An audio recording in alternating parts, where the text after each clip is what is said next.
और अब वक्त यूपी की ललकार का है। वक्फ भले ही दोनों सदनों में पास हो गया हो, लेकिन इस बीच सदन से लेकर सड़क पर विरोध प्रदर्शन थमता नहीं दिख रहा। यूपी का संभल, जो पिछले कई दिनों से चर्चा का केंद्र रहा, अब वक्फ के मामले पर भी वहीं से खबरें सामने आ रही हैं। दरअसल यूपी के संभल में मस्जिद से नमाज पढ़कर निकले एक शख्स के साथ जमकर मारपीट की गई।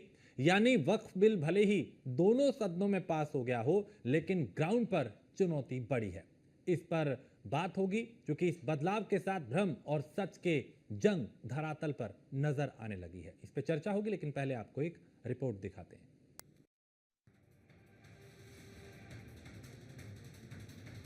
वक्फ पर महासंग्राम जारी, बिल का समर्थन पड़ा भारी, संभल में बढ़ गया तनाव, वक्फ देश बांटने वाला दाव।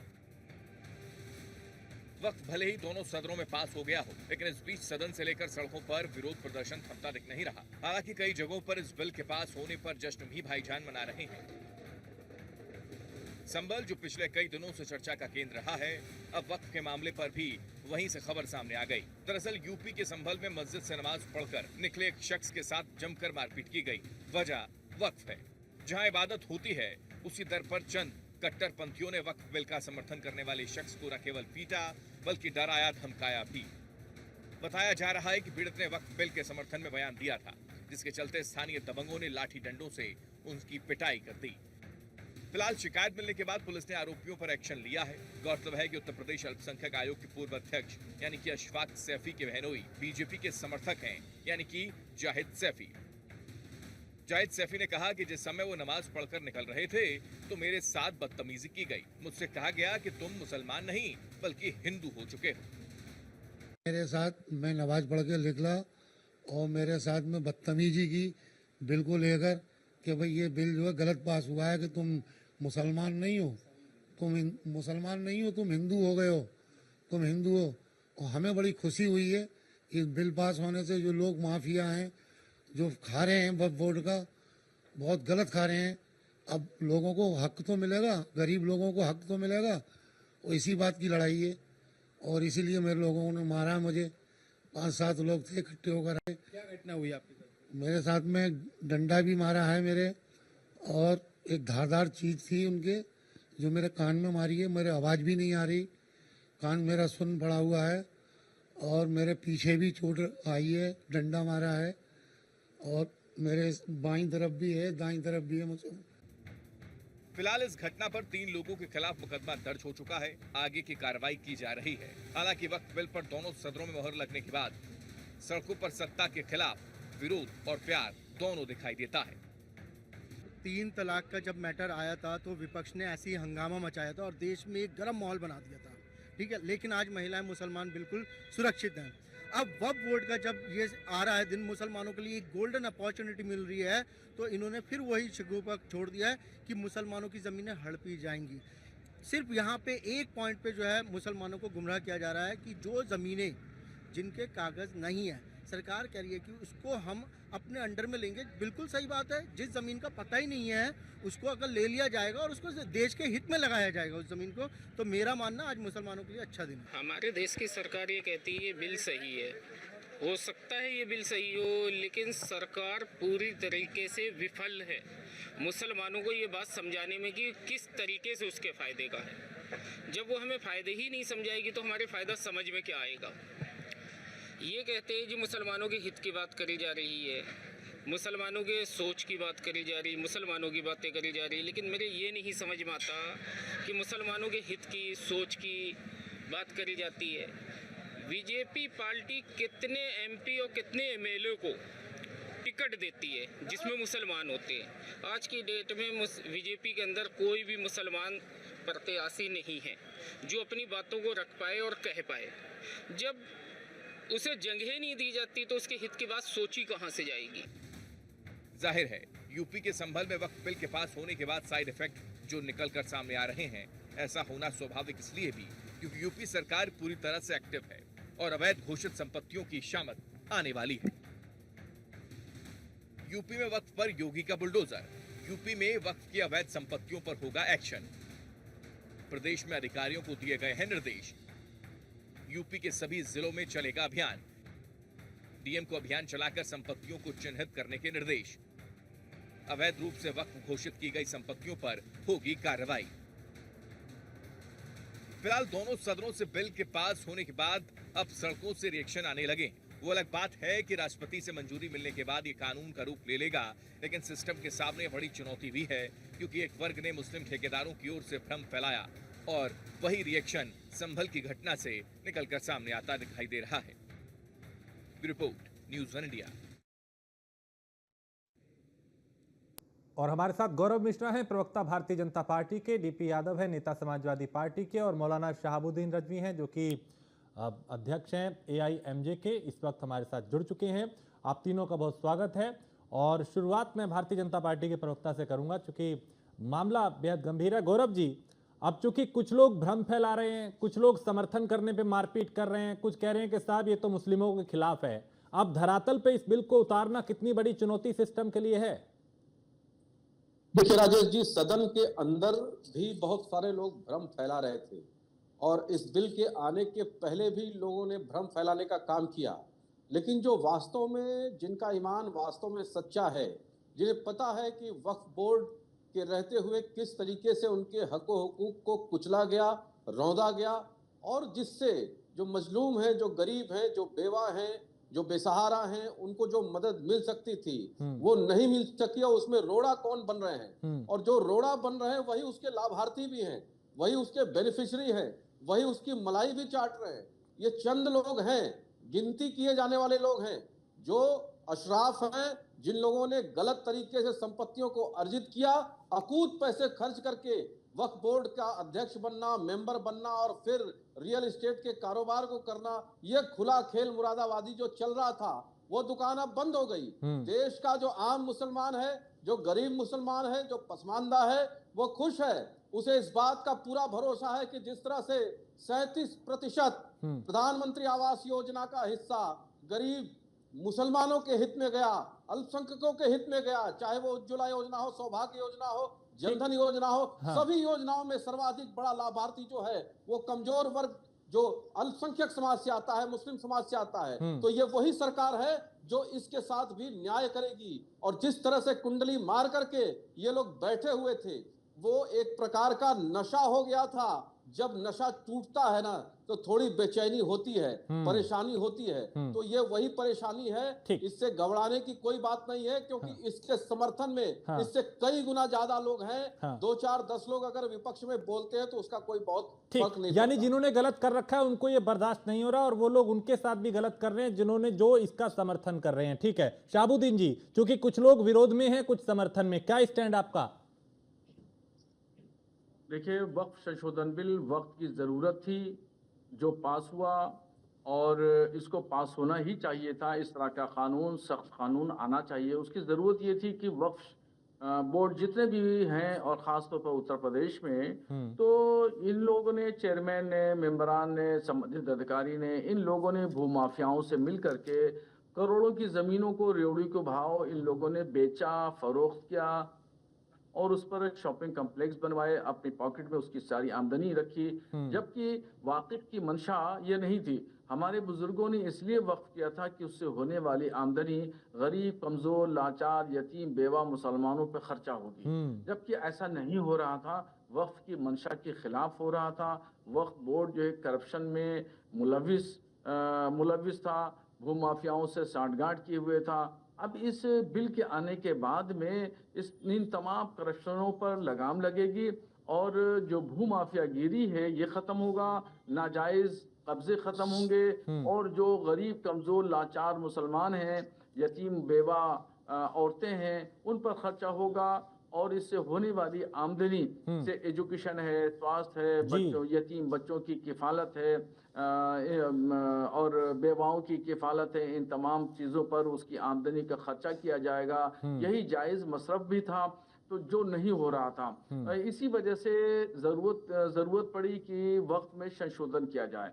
अब ये वक्फ में संशोधन कोई नई बात नहीं है, इससे पहले भी कांग्रेस की गवर्नमेंट में 4 से 5 बार संशोधन हो चुका है। हाँ। जब तरमीम तब्दील पहले भी हो चुकी है, आज भी हो चुकी है। इसके अलावा आप संविधान में देखिए 100 बार तो संविधान में भी संशोधन हो चुका है। हाँ। तो इस पर कोई एतराज की बिल्कुल, बात यानी नहीं है। आप ये कह रहे हैं कि जो वेलकम हम लोग करते हैं मुखालफत इसका, कर रहे हैं, लेकिन वो शहाबुद्दीन जी मुखालफत जो वही लोग कर इसका हैं विरोध जिन्होंने कर रहे तब से हैं, कर रखे हैं। हाँ, जो लोग इसका विरोध कर रहे हैं और जो लोग समर्थन करने वाले के साथ भी मारपीट कर रहे हैं, उसका विरोध कर रहे हैं, इनका फिर क्या इलाज है? क्योंकि आप ही के समुदाय के बहुत सारे लोग हैं जो लोगों को भ्रमित कर रहे हैं, भ्रम फैला रहे हैं और ये कह रहे हैं कि साहब ये तो मुस्लिमों के हक पे डाका है।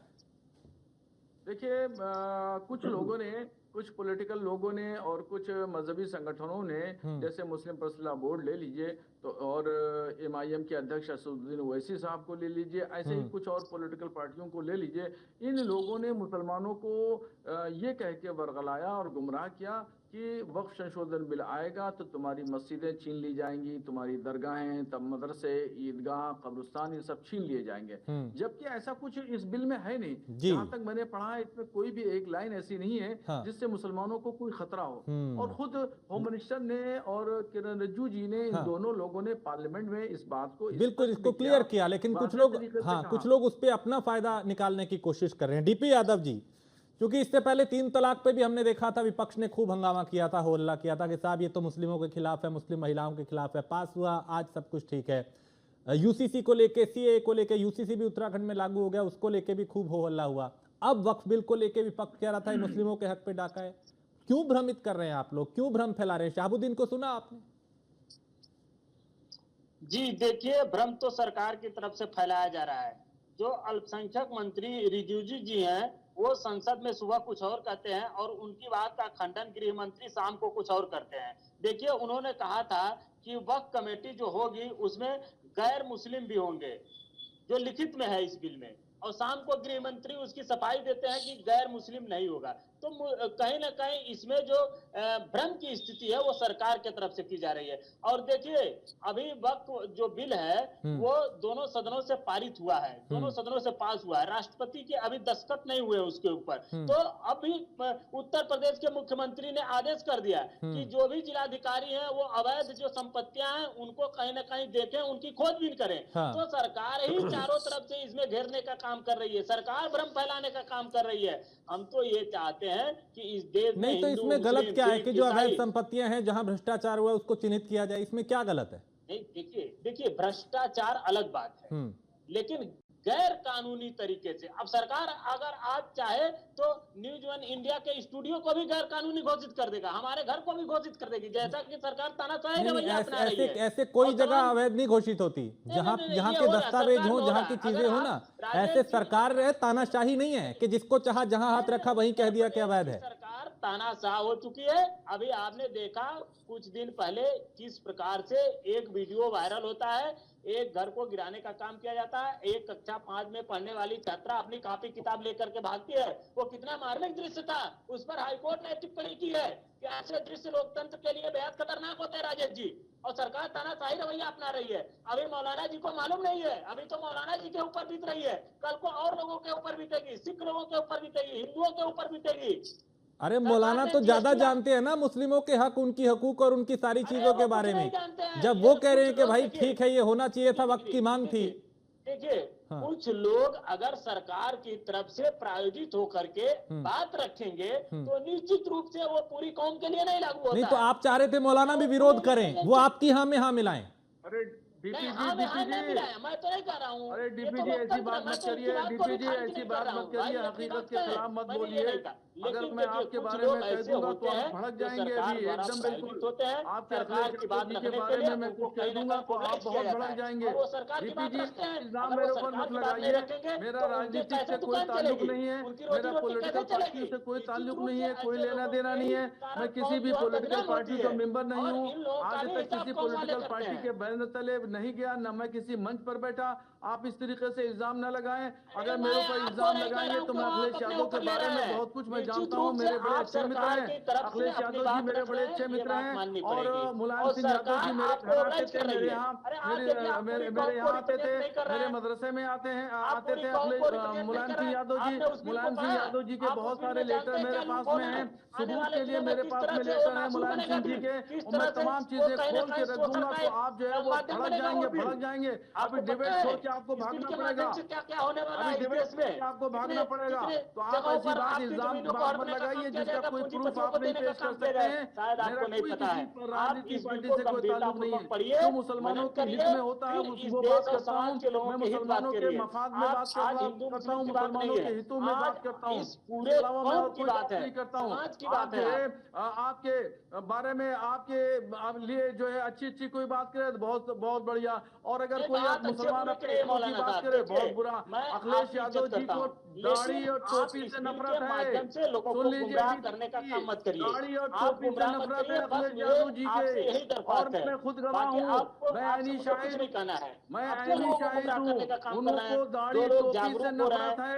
आजमगढ़ में जब विधानसभा के इलेक्शन चल रहे थे तो वहाँ पे मुसलमान कुर्ता पैजामा टोपी पहन करके चढ़ गया था, उन्हीं का नेता था, उसको स्टेज से उतार दिया गया आजमगढ़ से। और फिर ऐसी दूसरी घटना अलीगढ़ में हुई, अलीगढ़ में भी ऐसे दाढ़ी टोपी कुर्ता पैजामा वाला स्टेज पे चढ़ गया था। हाँ। वो सपा का नेता था। हाँ। उसको भी उतार दिया गया। ठीक है, डीपी यादव वो कह रहे हैं कि दाढ़ी और टोपी से अखिलेश को नफरत है। मैं इस पे आपसे कमेंट लूंगा, छोटा 10 सेकंड का जल्दी से, फिर मैं गौरव जी आपके पास आ रहा हूँ।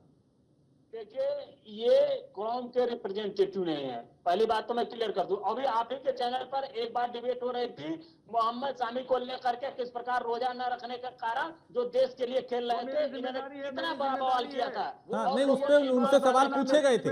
मैं आलिम दीन हूं, मैं मुफ्ती हूं, मैं नहीं बताऊंगा तो क्या आप बताएंगे? और देखिए, समाजवादी पार्टी सबका सम्मान करती है। समाजवादी पार्टी कभी भी धर्म जात को देख करके राजनीति नहीं करती है। समाजवादी पार्टी ये चाहती है कि सबके हक हुकूक की बात हो। समाजवादी पार्टी ये चाहती है कि इस देश में अमन चैन कायम रहे, इस देश में लोकतंत्र कायम रहे, इस देश में कानून का राज चले। इनके जैसे लोग टीवी चैनल पर बैठ करके केवल भ्रम की स्थिति पैदा करते हैं। ये दुखद और दुर्भाग्यपूर्ण बात है।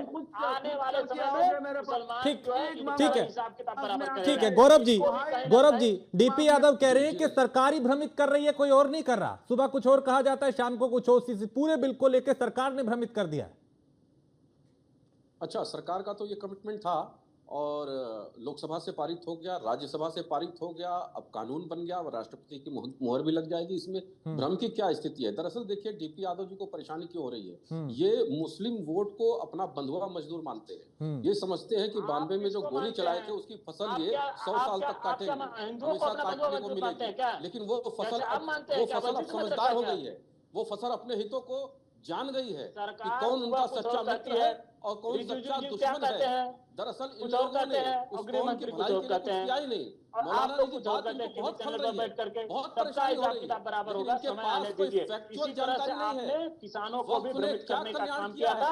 3 कानून को लेकर के, जो 3 कृषि कानून थे उसको भी लेकर के आपने भ्रम की स्थिति पैदा किया था और वो कृषि कानून वापस हुए थे। सरकार के मुंह पर तमाचा हुआ था, प्रधानमंत्री को सामने आकर के कृषि कानूनों को वापस लेना पड़ा था।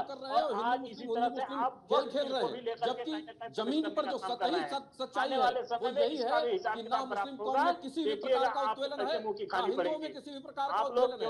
ये पूरी तरह से वैसा ही मामला है जैसे 370 का कलंक कश्मीर को खोखला कर रहा था, वैसे ही वक्फ बोर्ड का कलंक पूरे भारत को खोखला कर रहा था, भारत के गरीब मुसलमानों को खोखला कर रहा था। आप भारत को बहुत अच्छा बनाने का काम कर रहे हैं ना, सांप्रदायिकता फैला करके, और यही सबसे बड़ा प्रूफ है, सबसे बड़ा प्रमाण है। इसमें किसी प्रकार का कोई भ्रम नहीं है। मुझे लगता है कि इसके बाद भी अगर कोई किसी को लगता हो कि भाजपा भ्रम की राजनीति करती है, हाँ, तो उसको अपने दिमाग का इलाज कराना चाहिए। ठीक है, चलिए, वक्त इतना ही था। बहुत शुक्रिया डीपी यादव, शाहबुद्दीन जी और गौरव जी, आप तीनों का बहुत शुक्रिया। लेकिन चूंकि जिन लोगों ने गलत कर रखा है, जिन्होंने भ्रष्टाचार कर रखा है, जिन्होंने अवैध कब्जे कर रखे हैं, जाहिर सी बात है उनको ये विधेयक नहीं पचेगा और वो लोग उनका विरोध कर रहे हैं, उनके साथ मारपीट कर रहे हैं जो इसका समर्थन कर रहे हैं। लेकिन अभी चूंकि सियासत इस मामले पर आने वाले दिनों में भी खूब गर्माएगी। एक छोटे से ब्रेक के लिए रुकेंगे, आप बने रहिए न्यूज़ वन इंडिया के साथ।